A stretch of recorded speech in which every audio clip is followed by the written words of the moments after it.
Demək, burada bizdə əsas nəzərdə tutulan fikir nə idi? Bərabərlik prinsipində. İlk başda onu deyim ki, bu bərabərlik prinsipi, yəni inzibati icraat haqqında qanunun bərabərlik prinsipi bir növ bizim bu Konstitusiyadakı 25-ci maddəmiz olan bərabərlik hüququna bənzəyir. Məsələn, orada biz deyirdik ki, hamı qanun və məhkəmə qarşısında bərabərdir. Burada isə deyirik ki, hamı qanun və inzibati orqan qarşısında bərabərdir. Yəni, bu cümləmiz birəbir oradakı cümləyə oxşur. Sadəcə oradakı məhkəmə hissəsinin əvəzində bizdə var inzibati orqan qarşısında bərabərdir. Yəni, bu cümlədə kifayət qədər aydın bir cümlədir. Mən belə düşünürəm ki, hər biriniz bu müddəni artıq başa düşürsünüz nə deməkdir. Hamımız qanun qarşısında bərabərik, inzibati orqan qarşısında da bərabərik.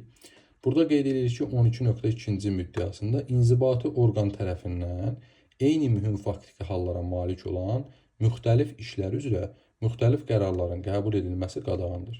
Bax, görürsünüz, biraz haradasa mürəkkəb yazılmış bir müddəadır.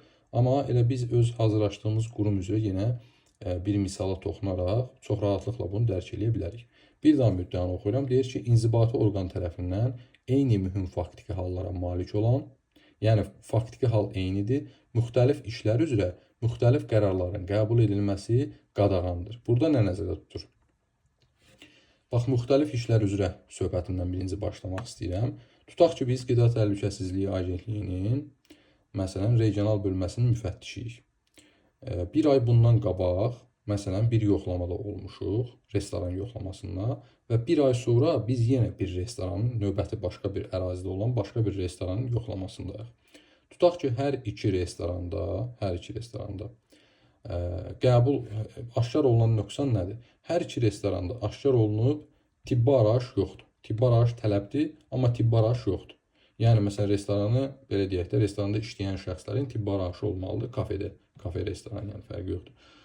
İşləyən şəxslərin tibbi aracı olmalıdır və hər ikisinin, deyək ki, aşkarlanan pozuntu bir ay bundan qabaqki, məsələn, A adlı obyektdə də, bir ay bundan sonraki B adlı obyektdə də hər iki nöqsanı aşkarlamışıq ki, hər ikisində tibbi arayış yoxdur. Bu nədir? Müxtəlif işlərdir. Yəni, A və B obyektləri müxtəlif obyektlər olur, düzdürmü? Müxtəlif işlər olur. Amma faktiki hal nədir? Yəni, aşkar olunan pozuntu faktiki hal sayılır ki, bu da hər ikisində tibbi arayışın olmamağıdır.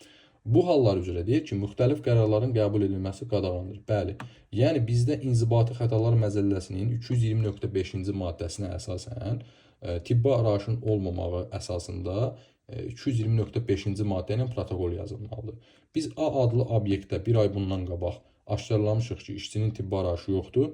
Ora götürüb 220.5 maddəsindən protokolu tərtib eləmişik. Amma bir ay sonra getdiyimiz yoxlamada baxmayaraq ki, bizdə orada da tibbi arayışı yoxdur, biz götürüb daha aşağı cərimə nəzərdə tutan maddəni yazmışıq. Bu doğru deyil. Çünki mahiyyət etibarilə faktiki hal, yəni aşkar olunan pozuntu faktiki hal eynidir. Eyni maddələr yazılmalıdır, amma biz götürüb daha aşağını yazmışıq. Demək ki, bu artıq maraq toqquşmasıdır. Yəni birinin başqa birinin hüququnu pozmaqdır. Bu düzgün deyil. Bax, bu onun nəzərdə tutur ki, inzibati orqan tərəfindən eyni mühüm faktiki hallar. Yəni bir daha deyirəm, aşkar olunmuş pozuntu eyni idi, amma müxtəlif işlər üzrə idi, yəni müxtəlif yerlərdə idi və yekunda hər ikisində eyni hal baş verdiyi üçün eyni qərarlar verilməlidir, amma müxtəlif qərarlar verilir. Bu da nə deyir? Deyir ki, müxtəlif qərarların qəbul edilməsi qadağandır. Bax, bu müddəanın mənası budur. Bir də bunun əksi olaraq deyir ki, inzibati orqan tərəfindən fərqli mühüm faktiki hallara malik olan müxtəlif işlər üzrə eyni cür qərarların qəbul edilməsi də qadağandır. Bu da ona bənzəyir, yəni onun predimentində bir məsələdir. Yenə burada da baxıram, müxtəlif işlər üzrə. Birinci deyir, müxtəlif işlər üzrə. Bəli, məsələn, mən yenə deyirəm, bir ay bundan qabaq A adlı obyektdə yoxlamada olmuşam qida təhlükəsizliyi müfəttişi olaraq. Bir ay sonra isə B adlı, ondan bir ay sonra, yəni B adlı obyektdə yoxlamada olmuşam. Və burada aşkar olan nöqsanlar, mənim faktiki hallarım qismində dediyi, aşkar olan nöqsanlar, bax bu faktiki hallardır, fərqli mühüm faktiki hallardır. Yəni, bayaqki misalıma nisbətdə desəm, bir ay bundan qabaq A obyektində yoxlamada olmuşdum, orada aşkar elədiyim nöqsan tibbi arayışın olmaması idi, protokolu 220.5 ilə yazmalıyam. B obyektində, yəni bir ay sonra olduğum yoxlamada B obyektində artıq, bax, fərqli mühüm faktiki hallar deyil, bayaq eyni şey idi, hər ikisində tibbi arayış nöqsanı idi. İndi B adlı obyektdə, məsələn, aşkar olunan nöqsan dezinfeksiya müqaviləsinin olmamağıdır. Obyektin dezinfeksiya müqaviləsi yoxdur. Bu nədir? Bu artıq fərqli bir nöqsan oldu. A adlı obyektdə deməli tibbi arayış yox idi. B adlı obyektdə artıq dezinfeksiya müqaviləsi olmadı. Bunlar artıq nə oldu? Fərqli müvafiqliklər oldu. Mən amma nə etmişəm? Tutaq ki, deyirəm ha, eyni cür qərarın qəbul edilməsini həyata keçirmişəm.